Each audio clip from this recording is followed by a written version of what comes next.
بسم اللہ الرحمن الرحیم۔ السلام علیکم۔ سبق نمبر 1، نظم حمد۔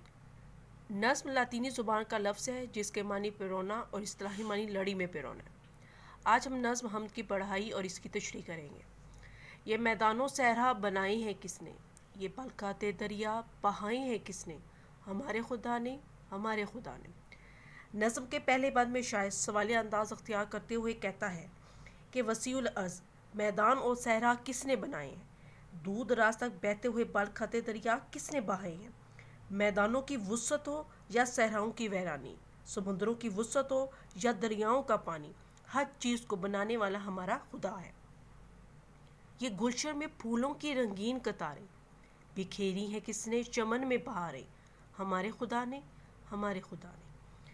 اس بند میں شاعر کہتا ہے کہ باغ میں خوبصورت اور رنگ برنگے پھولوں کی قطاریں اور چمن میں بکھری ہوئی بہاریں کس نے بنائی ہیں۔ باغ میں موجود خوبصورت پھول جو رنگوں اور خوشبو سے بھرے ہوئے ہیں، چمن کی ان رنگ بدلتی بہاروں کا خالق و مالک صرف اللہ تعالیٰ ہے۔ یہ چاند اور سورج بنائے ہیں کس نے، سیاہی کے پردے اٹھائے ہیں کس نے، ہمارے خدا نے، ہمارے خدا نے۔ اس بند میں شاعر کہتا ہے کہ دن کے وقت سورج کی روشنی، رات کے وقت چاند کی چاندنی کس نے بنائی ہے۔ چاند کی چاندنی کو سکون اور روشنی کا ذریعہ کس نے بنایا ہے۔ یہ پاک پروردگار ہے جو دن کو سورج کی روشنی سے، رات کو چاند کی چاندنی سے منور کرتا ہے۔ سجائے ہیں کس نے فلک پہ ستارے، لبھاتے ہیں شب میں جو دل کو ہمارے، ہمارے خدا نے، ہمارے خدا نے۔ اس بات میں شاعر کہتا ہے کہ آسمان پر ستارے کس نے سجائے ہیں، یہ دیکھنے والے کی نظر کو سکون فراہم کرتے ہیں، رات کی تاریکی میں روشنی کا احساس دلاتے ہیں۔ اندھیری رات میں چمکتے تارے یوں لگتا ہے جیسے ہمارے دل کو بہلا رہے ہوں۔ ہمارے خدا ہی نے رات کی تاریکی کو یہ خوبصورتی عطا کی ہے۔ بنائے ہیں کس نے یہ موسم سہانے، یہ کوئل کے نغمے، یہ پی کے ترانے، ہمارے خدا نے، ہمارے خدا نے۔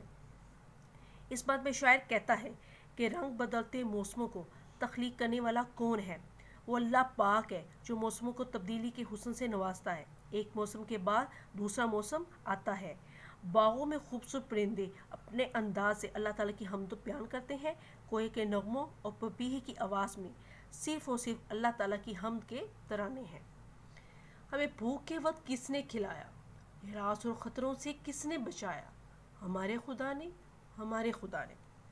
اس بات میں شاعر کہتا ہے کہ جب ہمیں کھانے کی ضرورت محسوس ہوتی ہے تو اللہ پاک ہے جو ہمیں رزق سے نوازتا ہے۔ وہ ساری کائنات کا خالق، مالک اور رازق ہے۔ وہ سب کو رزق عطا کرنے والا ہے، سب کی بھوک وہی مٹاتا ہے۔ انسان ہو یا حیوان، جانور ہو یا پرندے، وہ سب کا محافظ و نگہبان ہے۔ اللہ پاک نے سب کو زندگی عطا کی ہے اور وہی سب کی حفاظت کرتا ہے۔ ہمیں سیدھے راستے پہ کس نے چلایا، برائی کے رستوں سے کس نے بچایا، ہمارے خدا نے، ہمارے خدا نے۔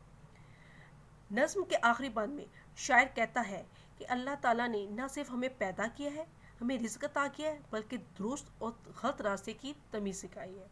یہ ہمارے پاک پروردگار کی شان ہے کہ اس نے ہمیں نیکی اور بھلائی کے راستے پہ چلایا اور برائی سے محفوظ رکھا ہے۔